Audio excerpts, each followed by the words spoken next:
But if you looked at these carefully, they would look almost identical to the untrained eye. But one of them has a market value of 0, and the other has a market value of tens of thousands of dollars. And even though I'll tell you a little story about the more expensive one. My parents bought it for me when I was graduating high school from one of the big violin dealers in New York City named Jacques Francais, internationally renowned. And he said that this bow was made by a very famous Parisian maker named Simon, which is a fine maker. Then a few years later, I got into the Boston Symphony, and one of my colleagues looked at it and said, you know, that's not a Simon, that's a Picot, Dominique Picot, which is an even more famous maker. So we took the bow to the most renowned violin expert in New York City, named William Salco. And he looked at it and he said, yes, indeed, that is a Dominique Picot. And within a matter of minutes, it doubled in value. So for the next 30 plus years, it was a Dominique Picot. And every year, I would have to renew the insurance valuation for it because it would go up and up and up and up, which was fine. And I would send a letter into Salco, and he would write back with a new valuation.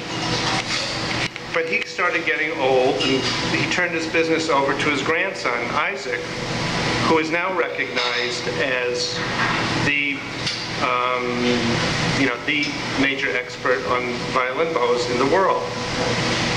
And he said to me, it's been such a long time, bring it in, I want to take another look at it.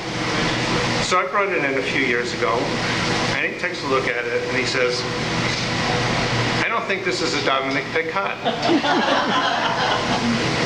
I said, you think it's a Simon? He said, no. He said, let me look at it for a while. And so a few days later, he called me and he said he thinks it is a Francois Picot, who is Dominique's younger brother who died at a very early age in his 30s. And I said, how the hell do you know that? And he said, well, over the years, we've found examples of his work, and it really looks a lot more like a Francois than a Dominique. I said, but your grandfather didn't think that. And he said, yeah, but we've learned so much over the past 30 years, and how can you argue with that? So a few minutes later, the value of the bow went down again by about half. So I ended up where I started. It's the same bow, though. And chances are, if you took it to different dealers in different parts of the world, in Paris or London, they might have a different opinion. But it just shows you the potential for crazy things happening in the violin-making world, where no two instruments are exactly the same. Especially the thousands and thousands of older Italian violins,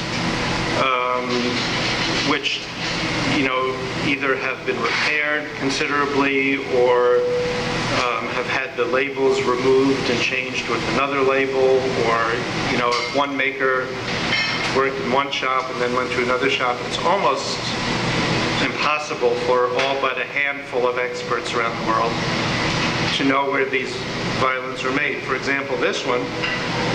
This is my favorite instrument. It's made by a maker named Joseph Galliano in 1785, and is worth a considerable amount of money. Nowhere near a Strad, but fortunately I bought this 40 years ago because today I would not even come close to being able to afford it because they appreciate it so much. So, if you have unscrupulous violin makers or violin dealers, it's not beyond comprehension to imagine them trying to finagle with instruments, because It's not like when you go out and buy a car, there are 100,000 of one make and one model. They're all different. Even violins by the same maker can vary considerably over the course of their careers.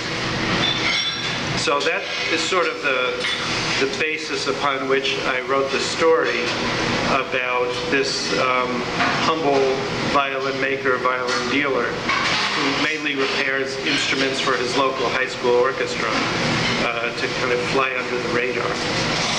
Yes? What do the younger violinists, how do they get something like this? They're so expensive. Okay.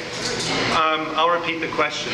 And we'll have plenty of time for questions and answers later, but that is a good one. How do young musicians afford instruments like this? Well, if they get a job in an orchestra like the Boston Symphony, then, if they get a decent loan, they can afford something like this. But the good news is that, well, I'll tell you the bad news first. Strats now cost anywhere from $3-4 million and up. And that brought the whole market right into with it.